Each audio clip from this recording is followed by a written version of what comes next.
So let's talk about this required practical to do with the IV characteristics of components. Before we get too far into it, let's just dig into that a little bit more. I don't know if you remember back, but I refers to current and V refers to potential difference. So what we're going to do is we're going to put a potential difference across some components and we're going to see what current flows through them. And the ones we're going to be looking at are fixed resistors, which if you remember has a symbol of like an oblong, lamps or bulbs, which have got the symbol of a circle with a cross through it, and diodes, which look a little bit like that. So just to recap very quickly then, resistors, their job is to resist the flow of current. Lamps produce light, obviously, and diodes, they're the ones that are basically the one-way street. So they will only allow current to flow in one direction. So we're going to see how they behave when you put a different sizes of potential difference across them, what current flows. Now, what does the circuit setup look like for this? It looks a little something like so. What you've got across the top, you've got your battery, your source of potential difference. Here you have a variable resistor, which I will talk about more in a second. There you've got your ammeter, because if we're looking at current, we need an ammeter to measure it. Here we have a voltmeter for measuring potential difference, and this X here, well, that is going to be one of your three components.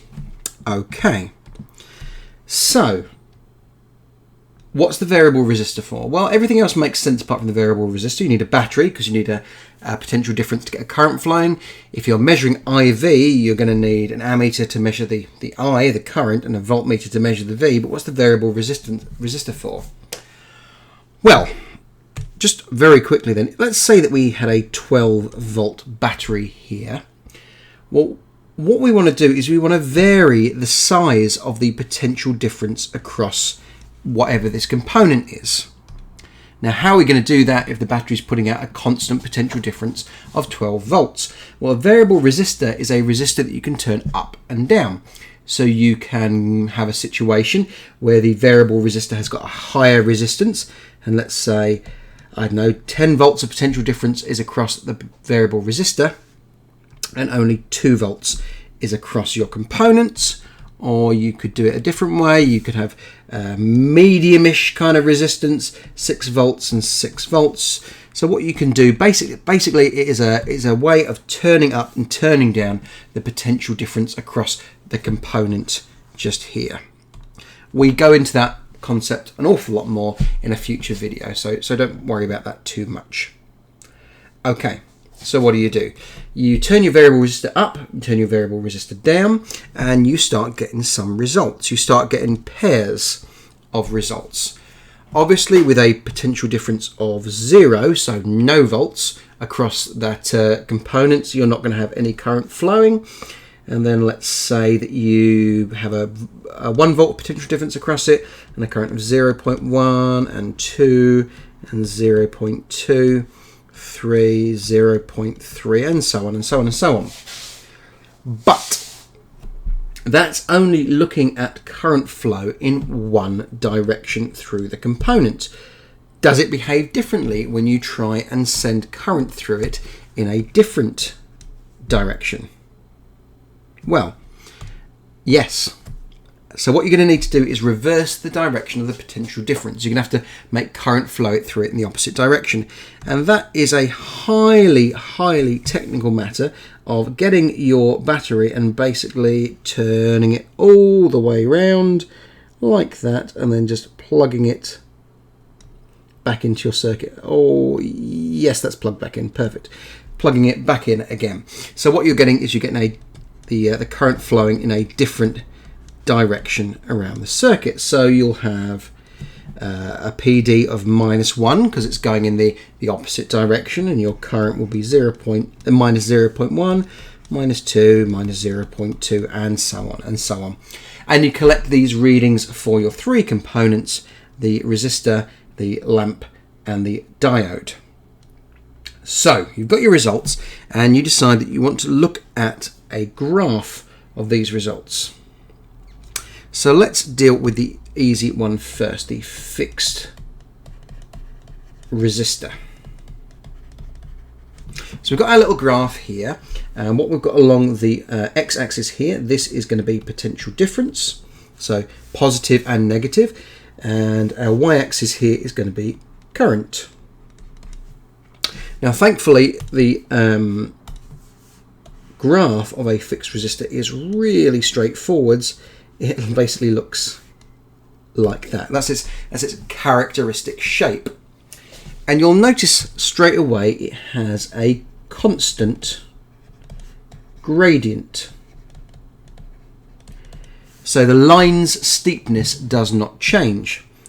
So the ratio, if you like, between potential difference and current does not change. Now if I can just refer you back to V equals I times R, if you're looking at the ratio between PD, potential difference, and current, you're essentially talking about V over I. You're talking about that ratio there, which is basically what resistance is. So why does it have a constant gradient? Well, because the resistance of the component is constant. See, it doesn't change regardless of the potential difference, the size, the direction. The resistance is always constant, and that can be termed as an ohmic conductor.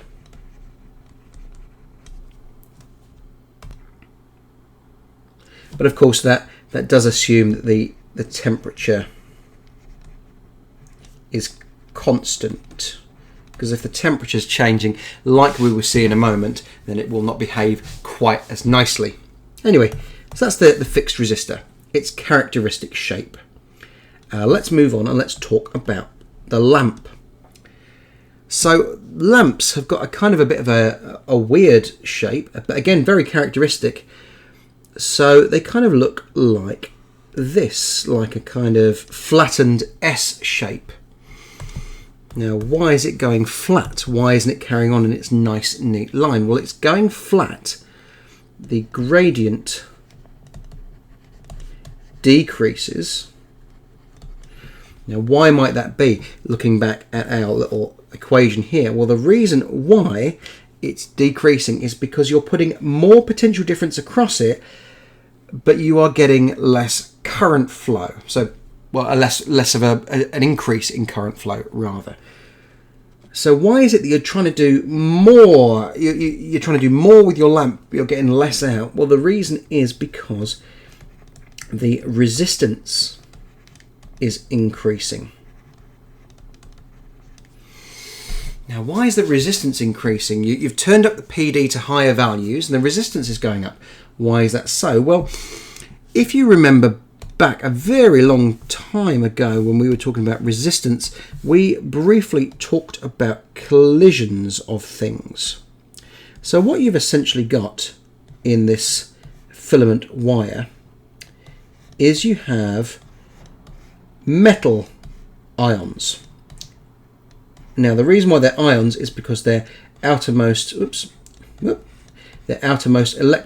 has delocalized. That gets talked about a lot in chemistry.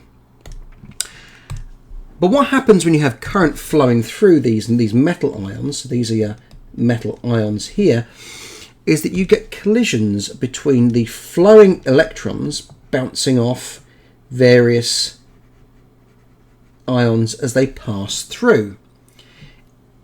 If you start getting a wire hot, let's say, then what happens is these ions move around more, or rather, to be strictly accurate, they vibrate more around the points. They stay where they are, basically. You're going to get more collisions.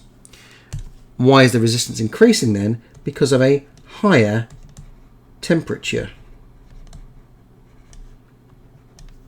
Okay, notice earlier I said about ohmic conductors only working if the temperature is constant. In a lamp, It is very definitely not constant, which is why you don't have a constant resistance, which is why your resistance is increasing. Anyway, characteristic shape of a lamp there.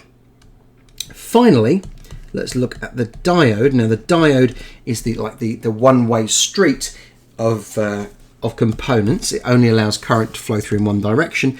Your results will look a little something like this, and then it'll be mostly very, very, very flat after that. Now, why is this so? Well, like I said, it is like a one-way street. The reason why, even though you're putting a, let me label that up again, potential difference current. Even though you're putting an increasingly large potential difference this way, going through it the wrong direction, nothing's happening. Why? Because the resistance, the wrong direction, is very high. Here, notice it's flat, notice it's not started climbing just yet. You haven't got much current flowing even when it is going through in the right direction. That's because there's almost like a minimum PD that it's got to reach to get current flowing. Think of it almost like it's a one-way door, but the door is ever so slightly sticky and you've got to give it a real shove to get moving through. Past that point, increases in PD lead to big increases in current. Why is this so? Because here the resistance is low and it's perfectly happy for a current to flow through it as long as it is flowing through in the correct direction. Cool. Thank you very much.